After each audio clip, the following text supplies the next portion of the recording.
Bom, então eu trouxe aqui um caso clínico para a gente discutir, é bem básico, porque eu acho que o objetivo é mostrar que a farmácia clínica é para todos os farmacêuticos podem, devem e estamos já nesse caminho, né, de fazer e desempenhar isso com os nossos pacientes. Então, aqui eu trouxe uma paciente, eu selecionei, ela tem 61 anos, e como vocês podem ver, ela tem um score global de 153, que é bastante alto, por isso que ela está com essa corzinha vermelha. E aí, como que a gente chegou nessa cor vermelha e nessa pontuação? É que o algoritmo, ele vai pensando, como a gente pensaria mesmo fazendo um score manual, de uma maneira mais rápida e eficiente, ele soma pontos, considerando riscos que estão atrelados ao paciente e riscos que estão atrelados à prescrição. Então, por exemplo, extremos de idade, quanto mais novo ou mais idoso, eu tenho mais alterações, né? Por exemplo, no envelhecimento, na senescência. Então, isso vai somar pontos. Quanto mais tempo internado dentro do hospital, isso pode somar ponto, porque eu estou mais exposto a eventos infecciosos, né? No DRG, por exemplo, isso é apontado, né? Condições adquiridas, as infecciosas, elas são muito prevalentes em instituições, mas pode ter uma queda, pode ter outros eventos também relacionados. Exames alterados, alertas, né? Relacionados ao paciente, eventos adversos, mas eu também tenho riscos da prescrição. Então, pensa naqueles medicamentos de maior risco, isso também vai somar ponto aqui. Então, quanto mais antimicrobianos, mais risco. Quanto mais medicamentos controlados, maior o risco. Quanto mais medicamentos não padronizados, maior o risco. Por quê? Não necessariamente ele é um MPP ou é um medicamento APINCH, por exemplo. Mas o não padrão, ele é um medicamento, se ele é não padrão, o prescritor pode não estar habituado a prescrever, o farmacêutico pode não estar habituado com as condições de segurança para preparação, diluição, para orientar, né, para fazer essa dispensação, e a enfermagem para poder fazer a administração. Então, não padrão, numa prescrição também soma ponto, conta como um risco. Medicamentos também administrados por vias como a sonda, né, que a gente pode ter várias questões relacionadas à biodisponibilidade desse medicamento, a perder propriamente dita essa sonda, né, a ter que repassar essa sonda por obstrução. Então, são diversas condições relacionadas a medicamentos e sonda, interações com alimentos, então é importante a gente avaliar quando tem um medicamento prescrito por sonda. Medicamentos diferentes, então, quanto mais medicamentos novos eu tenho hoje, quer dizer, não foram avaliados, são diferentes da prescrição anterior desse paciente, seja, por exemplo, num contexto de conciliação, que era diferente do que ele usava no domicílio e vai usar agora aqui dentro do hospital, isso é importante considerar. Então, ele faz esse somatório, esse aparato geral e me dá um somatório. Então, tem serviços, estou estruturando a minha farmácia clínica, eu quero olhar os idosos. Ótimo, eu posso vir aqui e fazer um filtro por idade também. Eu quero olhar por score global, porque aqui vão estar os pacientes no somatório total, os que estão com alguma coisa, maior risco farmacoterapêutico associado. Não, eu não consigo olhar todos os vermelhos, né, os de maior score global, mas eu quero olhar todos os antimicrobianos, ou eu quero olhar todos os medicamentos por sono. Então, você tem diferentes possibilidades para começar, né, a estruturar o seu serviço clínico.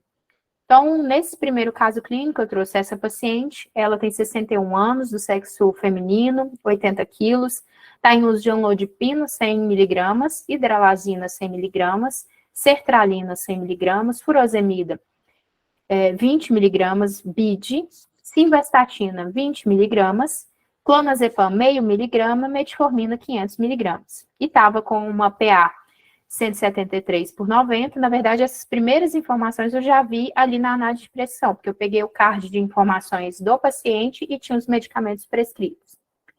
E aí, eu abri o prontuário para começar a entender esse contexto. Então, eu vi essa PA, né, alterada, né, 17 por 9, frequência de 66 batimentos por minuto e a saturação de 98% em ar ambiente. Então, olhando, né, esses dados dessa paciente, eu fui para dentro do prontuário eletrônico para tentar ler contextos clínicos ali, um resumo, por que ela usa esses medicamentos, né? A primeira questão que a gente precisa identificar é indicação. Por que ela estava usando Amlodipina, hidralazina, sertralina, furosemida, simvastatina, clonazepam e metformina. Então, fala que essa paciente foi admitida aqui na unidade hospitalar para avaliação de lesões em segmento cefálico após sofrer queda de própria altura. Né? Então, tem um relato, né, de maior reclusão nos últimos meses, uma paciente mais entristecida, com abandono de atividades cotidianas, tem apresentado alteração do equilíbrio e medo de cair. O paciente relata fraqueza muscular e dificuldade para caminhar. A história pregressa, né, conta com hipertensão, obesidade, diabetes, nega tabagismo, etilismo ou alergias. Então, quando eu venho pensar nesse caso e pensar em indicação, né, voltando aqui na tela anterior para a gente ver todos os medicamentos, eu preciso olhar se o paciente usa algum medicamento desnecessário ou se algum medicamento que ele precisa usar não está na lista de medicamentos, né? Eu preciso avaliar as indicações com base, então, aqui, né, nesse histórico que a gente coletou, né, do hipertenso, obeso, diabético. E aí, a gente vai passar na sequência para avaliar. Depois, se eu ver que está indicado, aí sim eu vou avaliar a efetividade desse medicamento que está indicado. Porque se não é indicado, eu não preciso nem olhar o restante dos parâmetros. Então, para olhar a efetividade, o paciente usa o medicamento não efetivo, o paciente usa uma dose menor que é necessária. E eu posso olhar também questões de segurança, que é se ele tem reações ou se ele usa uma dose mais alta do que a necessária. E a questão da adesão, né, do cumprimento, se ele está aderindo ao tratamento.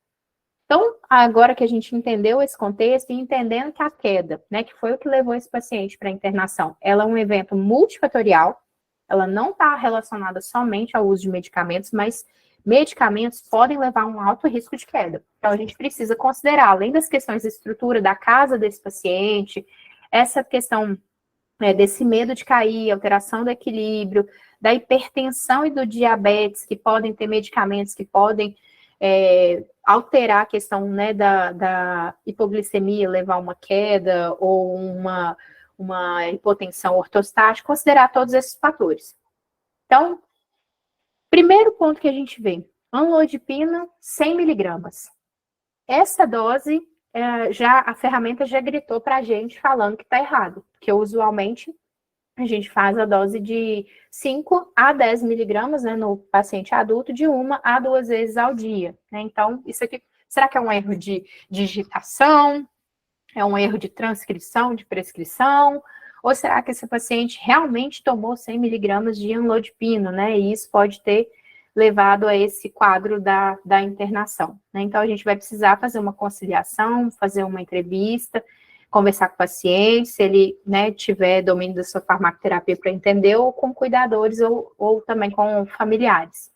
Então, o primeiro ponto de intervenção que a gente tem é trabalhar esse antihipertensivo. Né? E lembrando que parâmetros que a gente deve avaliar, né, é a pressão arterial e as enzimas hepáticas, que na ferramenta, né, no card de exames laboratoriais, já vão estar demonstrados para a gente. Então, eu preciso fazer o ajuste, né, perante a uma alteração na função hepática, e aí essa paciente está com uma pressão alta. Então, a gente precisa saber qual que se esse é um pico hipertensivo, se essa é a condição que a paciente vem mantendo, que aí a gente vai precisar fazer um ajuste na farmacoterapia, né? Ela já usa também a hidralazina.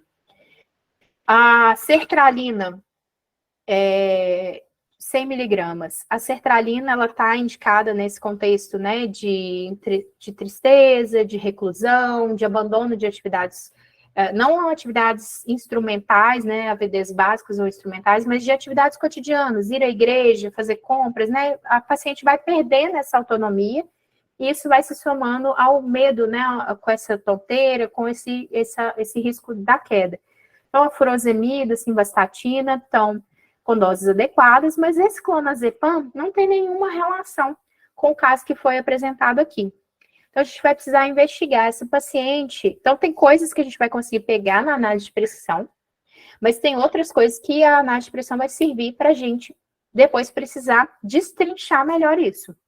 Então, dependendo do nível, né, que você tem de equipe, de disponibilidade, do nível de atenção que você está num hospital, você está numa unidade, numa UPA, num posto de saúde. Então, a gente precisa compreender fazer intervenções ali na análise de pressão, mas tem outras intervenções que a gente vai dar continuidade num outro momento. E esse clonazepam, por exemplo, pode mostrar para a gente que essa paciente pode estar fazendo um uso inadvertido de um medicamento, pode estar com problemas de sono. Então, além da gente orientar com relação à queda, porque ela está usando vários medicamentos inapropriados para idosos, usando medicamentos que, na escala de risco, né, de queda, somam um alto risco farmacoterapêutico para queda. E o clonazepam, além disso, não está claramente indicado. A gente vai precisar investigar melhor essa história e talvez ajudar esse paciente a fazer uma higiene do sono, né, a tentar reconstruir hábitos ali que ele consiga, né, adormecer tranquilamente, ter o seu ritmo ali de sono bem estabelecido. E a metformina também dentro da posologia que está indicada. Então, tem um caso bem simples, eu posso acabar fazendo uma análise de vários PRMs, né, e de encontrar várias pontas. Depende do que é o seu objetivo, de quanto tempo esse paciente vai ficar com você. Às vezes são intervenções que você detectou, mas que esse paciente fica, se é um departamento de emergência, por exemplo, você vai fazer um encaminhamento para quando ele fizer a transição de cuidado e mudar de nível de atenção na rede, que isso seja tratado num outro cenário. Então, quando a gente pensa em por onde começar um serviço de farmácia clínica, a gente precisa compreender todo esse contexto.